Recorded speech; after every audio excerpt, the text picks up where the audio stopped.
skies will be filled with the greatest air armada the world has ever seen. Our own Army Air Forces, the best planes ever built, 65,000 planes this year. And by the time you finish your training, America will have overwhelming superiority in the air.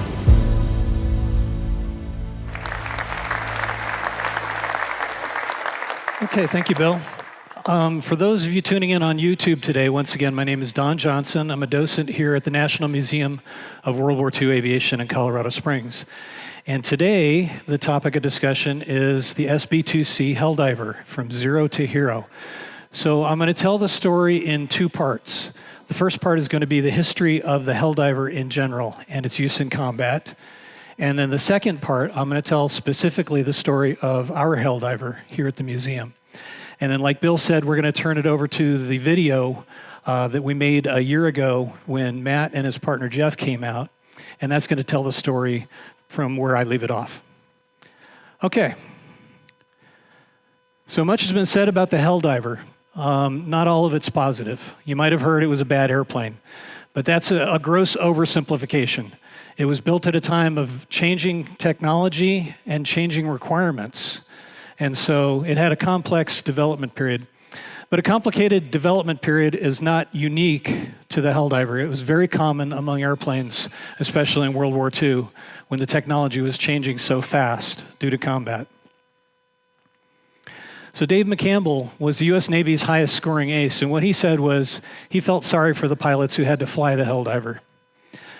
The Helldiver program had begun in 1938. However, it wouldn't be blooded in combat until 5 years later in 1943.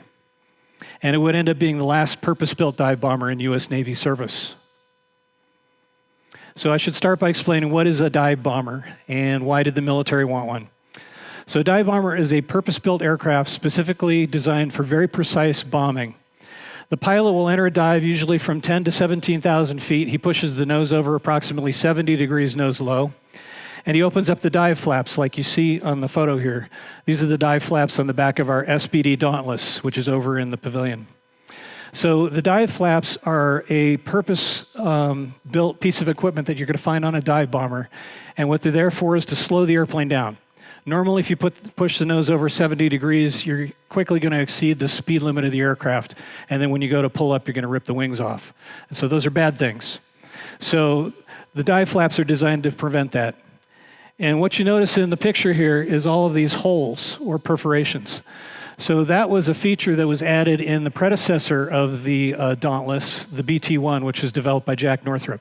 So what they found is initially they'd built the dive flaps as solid pieces of metal. And then when they opened them, it caused such turbulence, it would buffet the tail and the airplane would buck up and down, which is a bad thing when you're trying to precisely aim a bomb. And so Jack Northrop discovered that if you put holes in it like this, it actually increases the drag, but it decreases the turbulence over the tail and decreases the tail buffet. And so that feature would be added to the Helldiver later in the Dash 3 series. So while the pilot is diving at the target, he's aiming the airplane and therefore aiming the bomb as well with the aid of a bomb sight. And in the photo there, you see the early tubular type bomb sight, which is attached to our SPD over in the pavilion. And this is the later reflector type bomb sight and combination gun sight, which is on the Helldiver. So the photo on the left there shows you the gun sight, and on the right is what the pilot sees with the power turned on. So I actually just went up and sat in the seat and turned on the power, and that's what you would see if you're diving at a ship, for example. So the pilot releases the bomb usually about 2,500 feet or even lower if he's trying to be more precise, and pulls up in a very high G maneuver. And that brings us to the next part of special equipment on a dive bomber. And so in the photo there on the left, you see the trapeze, which is attached to the bottom of the SPD.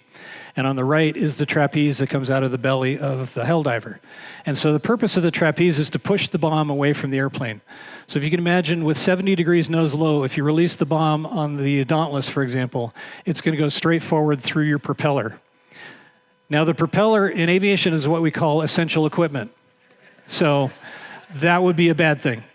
So the trapeze will push the bomb away from the airplane, and then it springs back up with hydraulic pressure.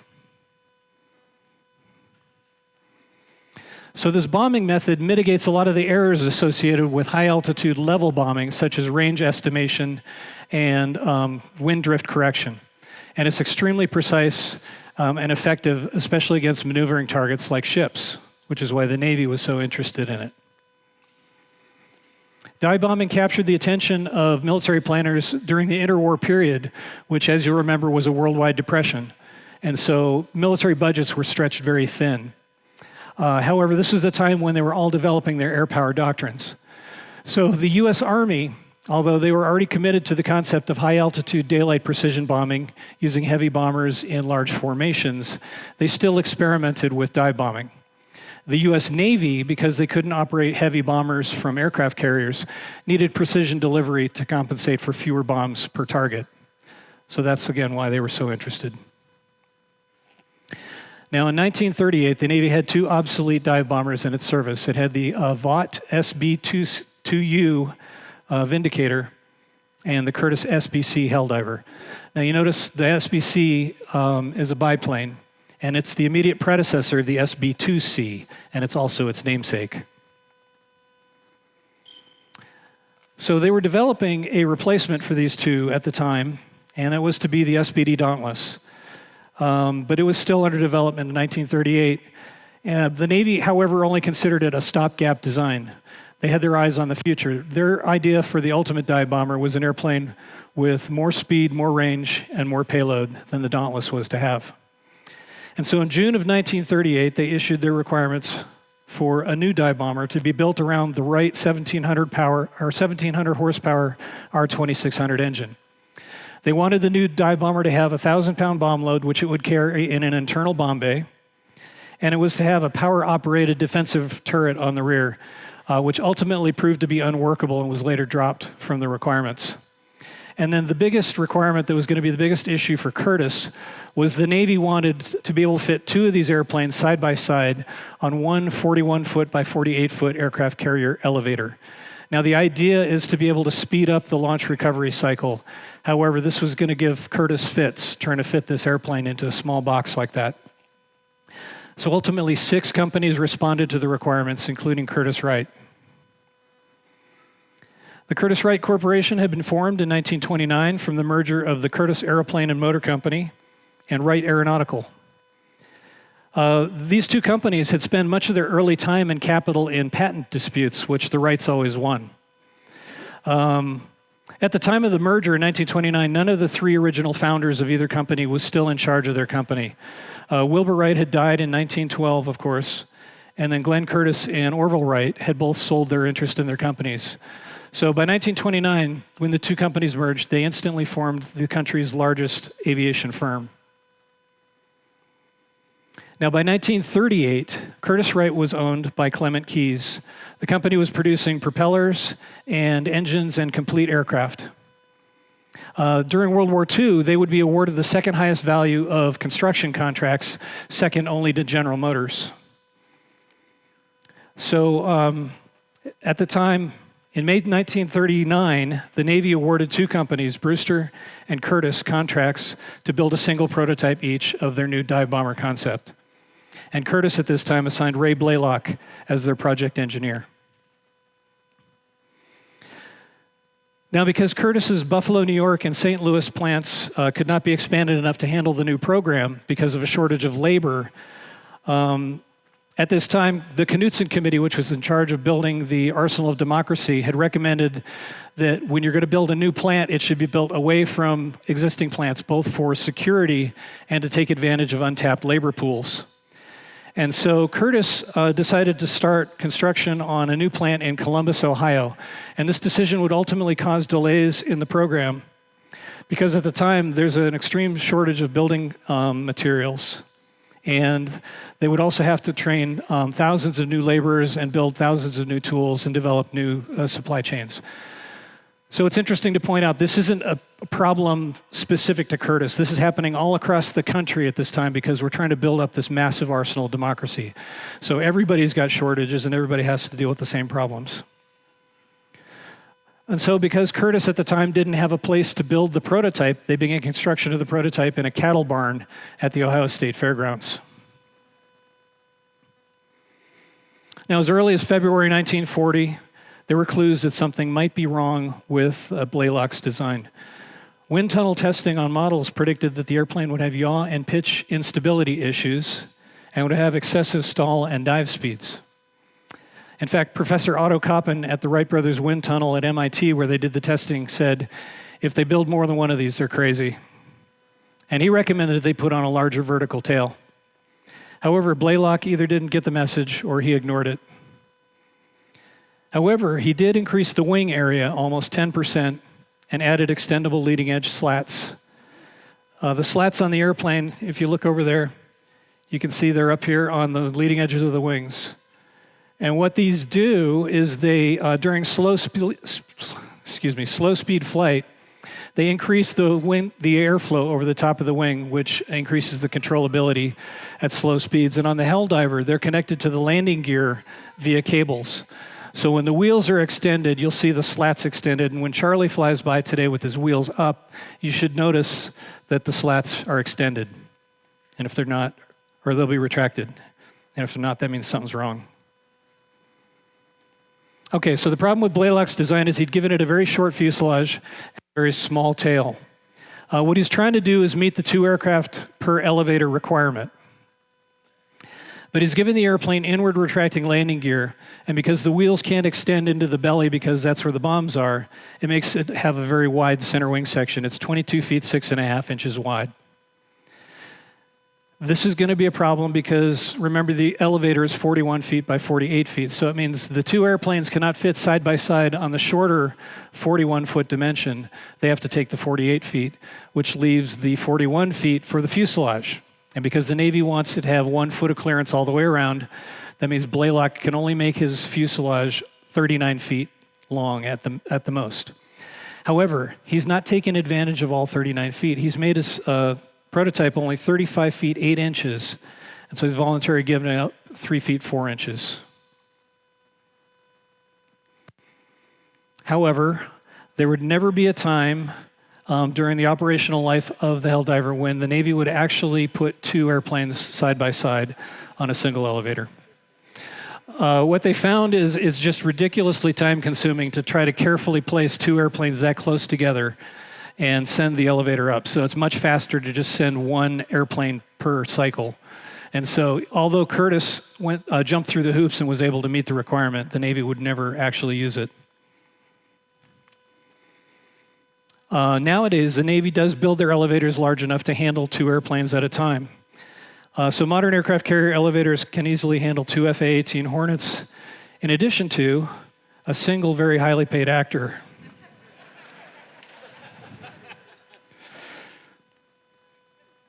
Okay, on November 29th, 1940, still without a prototype, the Navy ordered 370 Helldivers from Curtiss. The usual practice was to wait until they tested the prototype before placing an order. However, the Navy was pressed for time because at the end of 1940, the rest of the world was at war, and the U.S. was being drawn ever closer.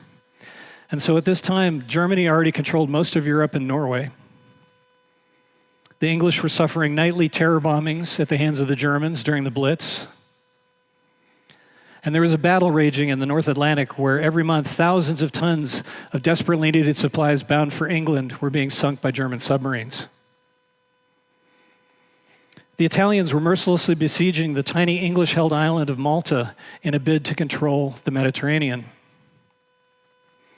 The Italians had also invaded Egypt, and the U.S. had imposed embargoes against Japan to try to curb their military expansionism in Asia. And here at home, there was a debate raging between people who believed that we should get involved and the people who believed we should stay out of the war. So these are the reasons that the Navy skipped their normal protocol and ordered the Helldiver into production without a prototype. The prototype finally rolled out on December 13th of 1940, 1 year before the U.S. would enter the war, and it had taken Curtiss a year and a half to produce it.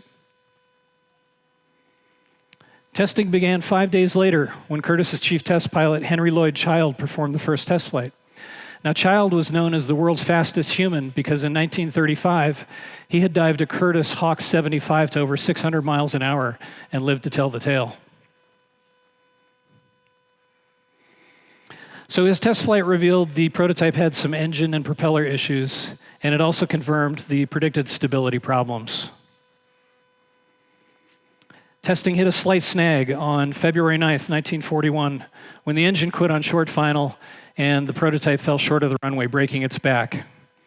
Testing had to be halted for 3 months while the prototype was repaired. However, testing was resumed in May of 1941 and continued through August. By this time, Blalock had collected enough data to start making changes to his design. So finally, to address the instability issues, he added 1 foot to the nose of the aircraft, and as Otto Koppen had advised, he enlarged the tail. He would enlarge the tail again another 20% within a month. The test program ended abruptly a year after it begun when on December 21st, 1941, during a high-speed dive with a high-G pullout, the wing and the tail failed. The pilot was able to bail out, but the prototype was destroyed, and the Navy would never get a chance to test it. The first production aircraft rolled out at Columbus in June of 1942, 6 months behind schedule. At this time, the Navy increased their order. They ordered 4,000 more Helldivers. And because they hadn't tested the prototype, they ordered the first 14 production aircraft into a test program. Due to changes, the production aircraft had grown. It added 3,000 pounds over the prototype. The prototype was just over 7,000 pounds, and the production aircraft ended up over 10,000 pounds. And because they hadn't increased the horsepower, it suffered a commensurate drop in performance. So its top speed had dropped from 320 to 280 knots. Its climb rate and range were both reduced. And its landing speed increased from 69 to 79 knots, making it the fastest landing aircraft in the entire fleet. Now, this is a bad thing, because with more speed, you get less time to make corrections. And also, if you remember from high school, your energy equation, E equals mc squared. Nobody's nodding. Okay. Your total energy equals your mass times your velocity squared. So an increase in velocity carries the largest increase in your total energy. So with more energy, you run the risk of more problems when you hit the deck, like structural failures or landing gear collapses. And so the Helldiver would ultimately not be able to operate from the smaller escort aircraft carriers. They would only be able to operate from the larger fleet carriers. By April of 1943, the Navy had ordered more than 800 changes to the Helldiver design. Curtiss had to set up a second production line just to handle modifications. Now, it's only fair to point out that this problem was also not specific to Curtiss at this time. The Navy and the Army were ordering changes so fast due to combat experience that Bill Knutson, the guy in charge of the Arsenal Democracy, had decided that we couldn't slow down the production lines to make modifications. So they came up with the concept of en route modification center. And so airplanes would leave the factory and they would fly immediately to an en route modification center, which was typically run by one of the airlines. And there they would be disassembled and then reassembled using all the new upgraded parts. So once again, this is not unique to Curtiss.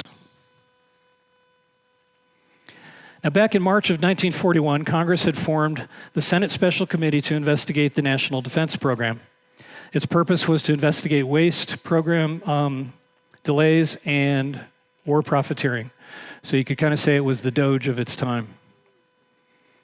It was headed by the junior senator from Missouri, Harry Truman, so it became known as the Truman Committee.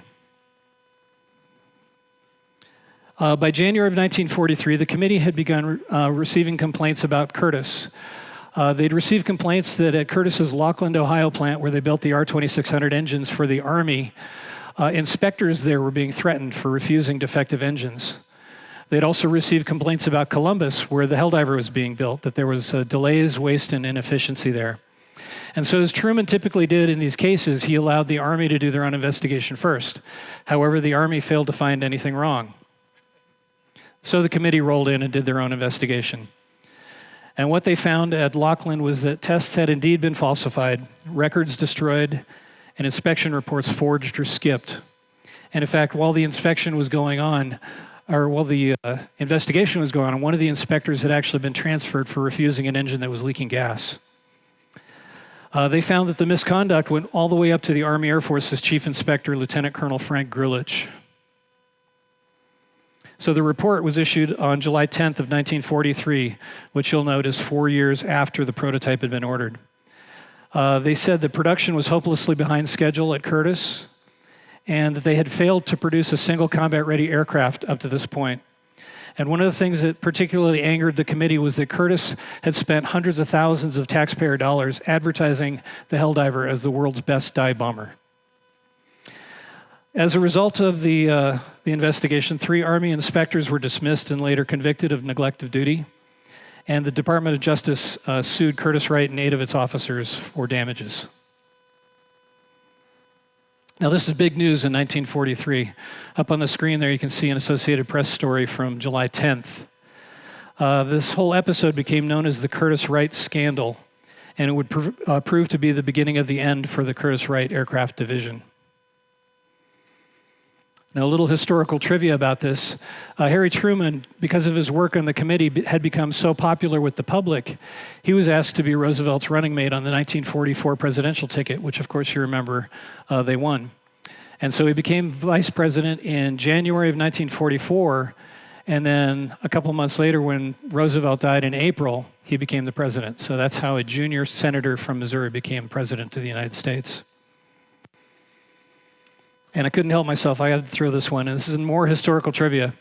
The whole Curtiss-Wright scandal was used by a young, starving playwright who was thinking about giving up writing plays. And so in 1947, he wrote a play called All My Sons, and it was based on the Curtiss-Wright scandal about an airplane company that produced defective airplane parts. And it was a huge hit, and it was his first hit, and it saved him from having to get a real job.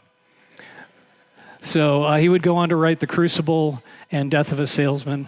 And of course, that's Arthur Miller. And you see him on the screen here enjoying some of his success later on, a very short and stormy marriage to Marilyn Monroe. Okay, so let's back up out of the rabbit hole here. 2 months before the Truman Report came out, in May of 1943, the Helldiver began its sea trials. They went to sea aboard the USS Yorktown with bombing squadrons VB-4 and VB-6. And by all accounts, the sea trials did not go very well. The airplane suffered numerous hook bounces, resulting in barrier crashes. Now, a hook bounce is when the arresting hook bounces off the deck and fails to catch the arresting cable, and therefore the airplane will continue down the deck and crash into the cable barrier. This is considered a negative thing for the Navy. There's another picture of a barrier crash. Several airplanes suffered landing gear failures and structural failures. Remember that energy equation we talked about?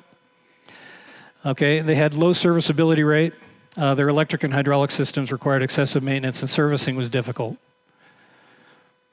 So Lieutenant John Jiggs Bridgers, a Helldiver Squadron engineering officer, the man responsible for maintaining the Helldivers, and a Navy Cross recipient, described the Helldiver's complexity this way. He said, "The Helldiver has 3 fewer engines and yet 2 more hydraulic connections than a B-17 4-engine bomber." The Yorktown's captain for the shakedown cruise was Captain J.J. Jocko Clark, and he was the first Native American graduate of Annapolis. And what he recommended about the Helldiver program, he said the Navy should cancel the program and use the remaining Helldivers for anchors. So when he sailed the Yorktown for combat, he sailed without Helldivers. He re-equipped his dive bombing squadrons with SBDs instead. But by this point in the war, reports from all theaters were revealing dive bombers' vulnerability to anti-aircraft fire and enemy fighters. However, the Navy's doctrine at the time is to heavily escort their bombers with fighters, and so they persisted with the concept of dive bombing. The first combat deployment of the Helldiver occurred in November of 1943 when bombing squadron VB-17 went to sea aboard the USS Bunker Hill, taking their SB2C-1 Mod 3 Helldivers, like you see in the photo here. The first combat action was on November 11th, 1943, against the Japanese stronghold of Rabaul. And Rabaul is located northwest of Guadalcanal on the northeast corner of New Britain, like you see on the map. And by all accounts, the Helldivers performed well. They participated in the sinking of the Japanese destroyer Suzunami and damaging 2 cruisers and 3 destroyers. Bombing 17 was commanded by James Everett Vose Jr., the man you see in this news release here about the combat debut of the SB2C. Now, he would command the squadron until February of 1944. And Vose was a combat veteran. He'd been awarded the Distinguished Flying Cross for Midway, and an Air Medal at Guadalcanal, and a Navy Cross at Santa Cruz. And he would receive 2 gold stars while commanding Bombing 17. VB-17's first sustained operations was at the invasion of Tarawa, November 20 to 23, 1943. And here again, VB-17 and their Helldivers performed admirably, gaining the affection of the Marines on the ground for their bombing accuracy. In fact, the squadron used up all of their general-purpose bombs during this operation and resorted to using depth charges, which is an anti-submarine weapon. But the depth charges actually turned out to work very well against underground bunkers. And so in the photo, you see a Japanese bomb dump, which is destroyed by a direct hit from a VB-17 bomb dropped from a Helldiver. In the summer of 1944, Curtiss released an improved version of the Helldiver, the SB2C-3. So with the introduction of the -3, most of the handling and performance issues were alleviated with the introduction of a new engine. So they'd increased the horsepower from the 1700 to the new 1900 horsepower R2600-20 engine, and they'd added a 4-bladed propeller. They solved the problem with the tail buffet and dives by the addition of the perforated dive flaps later in the production run of the -3. And the -3's arrival in the fleet was actually received with quite a bit of enthusiasm. In combat, the Helldivers were proving tough and accurate, and the photo shows a Helldiver missing part of its rudder due to combat. The Beast was now being used as a term of endearment. By the Battle of the Philippine Sea in June of 1944, Helldivers had replaced all the SBDs in the entire fleet except in 2 groups, those aboard Enterprise and Lexington. Helldivers contributed to the sinking of hundreds of Japanese ships, but 3 in particular served to illustrate the Helldivers' significance to the war effort. Helldivers participated in the sinking of the sister ships Yamato and Musashi, the heaviest, most powerful battleships ever built. They also participated in the sinking of the aircraft carrier Zuikaku, which was the last of the 6 Pearl Harbor attackers still afloat. Musashi would be the first of the 3 to sink during the Battle of the Sibian Sea, which is a small part of the larger Battle of Leyte Gulf, which is the largest sea battle in history. So on the left of the slide, you can see the list of the participating carrier air groups, and I've marked each of the fleet carriers with an asterisk. So each of those carriers has 15 to 18 Helldivers, and so that represents 75 to 90 Helldivers participating in this action. Musashi succumbed to a well-coordinated attack. She was struck by at least 19 torpedoes launched by Avengers and 17 bombs dropped by Helldivers. In the photo here, you can see her bow sticking out just to the right of these explosions. At this point, she's taken on thousands of tons of water, and she's down almost 26 feet at the bow. She capsized and sank at 7:36 p.m., October 24th, 1944. The Zuikaku was the next of the 3 to go, and she went the very next day, during the battle off Cape Engano. So on the left, again, is a list of the carrier air groups of Task Force 38 that took part in the action. Zuikaku was acting as the flagship of Admiral Zawa's decoy Northern Force, which famously lured Halsey's TF-30 away from the landings at Leyte. She was hit by approximately 7 torpedoes and 9 bombs. And the photo shows the moment that they lowered the flag on Zuikaku as she's capsizing to port. You can see men on the left of the screen saluting the flag on a suicide mission to try to stop the invasion of Okinawa. Again, on the left, you can see a list of the participating air groups. The Yamato's captain had been ordered to beach the battleship on Okinawa to act as artillery to try to thwart the landings there. However, he only made it about 180 miles to the southwest of the island of Kyushu, which is the southernmost island of the main islands of Japan. She was struck by 11 torpedoes and 8 bombs at least. And the photo shows the moment that one of her powder magazines exploded at 2:23 p.m., April 7th, 1945. The mushroom cloud reached thousands of feet into the air and was seen 180 miles away on the island of Kyushu. The Helldiver's protracted and problematic development could be attributed to corruption at Curtiss-Wright and within the Army, and the Navy's unrealistic and shifting requirements and their decision to buy only a single prototype. Commander Richard W. Mann, who flew the Beast during the war, had this to say about it. The SB2C was an outstanding dive bomber, from roll-in at high altitude to pull out at 1,500 feet. It was extremely accurate and capable of absorbing much punishment. And between Curtiss and their two subcontractors, Fairchild of Canada and the Canadian Car and Foundry, over 7,000 Helldivers would ultimately be built. And in the final analysis, it proved to be a tough aircraft, an effective weapon system that served with great distinction and contributed significantly to victory. And if you want proof, you can see in the photo hundreds of Helldivers flying over the USS Missouri, anchored in Tokyo Bay on the day of Japan's surrender, September 2nd, 1945. However, the days of the dedicated dive bomber were numbered. They were becoming obsolete. Operations in 1944 showed that the Hellcat and the Corsair could take on the fighter-bomber role with the same load as a Helldiver, and then after they dropped their bombs, they could defend themselves. So in late 1944, the number of Helldivers in a carrier air group is reduced from 36 to 18, and the Helldiver was completely phased out of Navy service by 1950. However, they were operated after the war by several countries, including France, Greece, Italy, Portugal, and Thailand. France and Greece, however, would be the only two to take them into combat. The Greeks used them against communist insurgents during the third phase of their civil war from 1946 to 49, replacing their Helldivers with F-84Gs in 1953.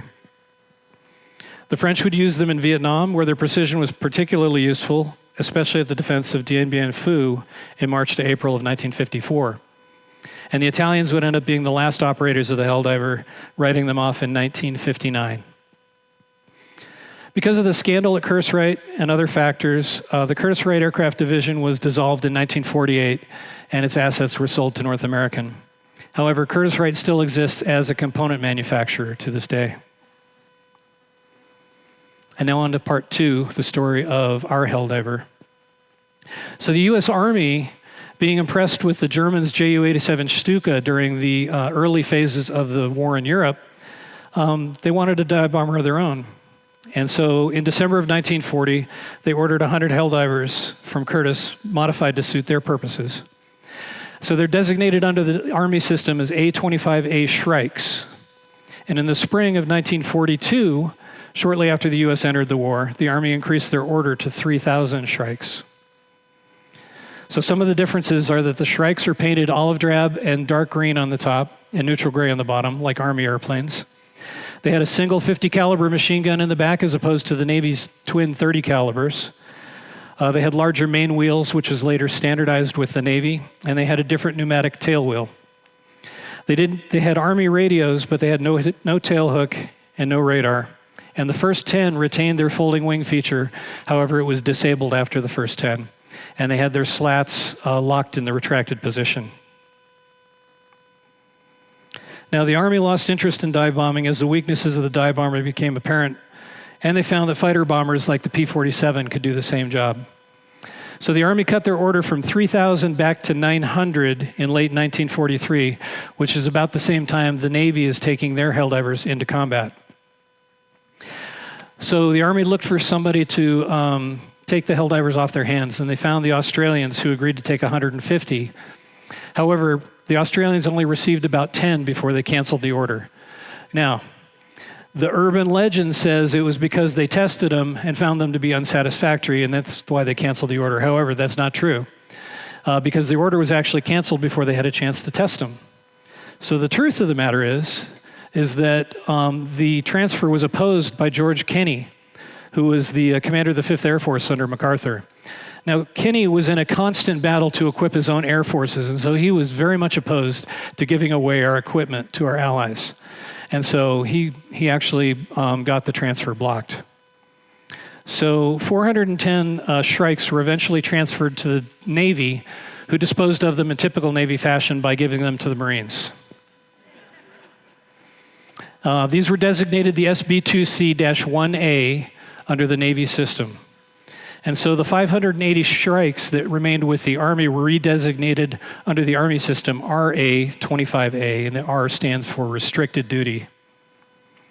So no RA-25A or SB2C-1A would see combat, either with the Marines or with the Army. However, many women's Air Force service pilots, or WASPs, flew Shrikes as target tugs, the duty to which most of them were assigned. In the photo there, you see WASP Helen W. Snap flying a Shrike target tug named Kathy M., which was assigned at Camp Stewart in Georgia.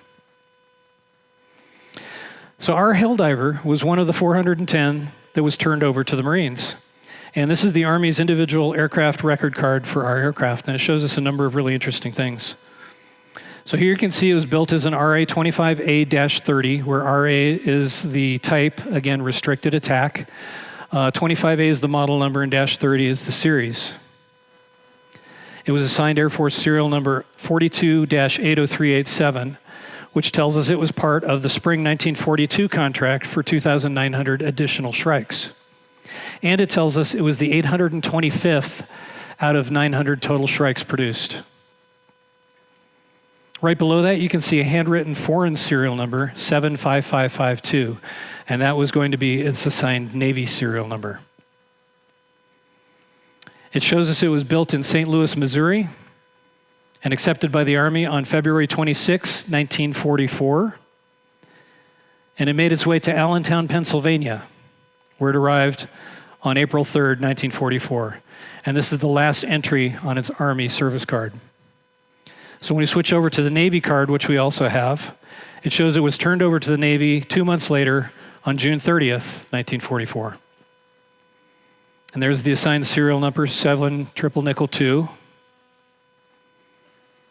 And it's designated under the Navy system SB2C-1A. Initially, it was assigned to the pool at Alameda, and ultimately assigned to Naval Air Station Seattle at Sand Point, where it was stricken 7 months after arrival on January 31st, 1945. Stricken means written off. It was stricken from record. It had left the Curtiss factory only 11 months earlier. And this is where the trail went cold for nearly 40 years. And this is where I'm going to pause my part of the story, and I'm going to show you a video that's going to pick up the story in January of 1945.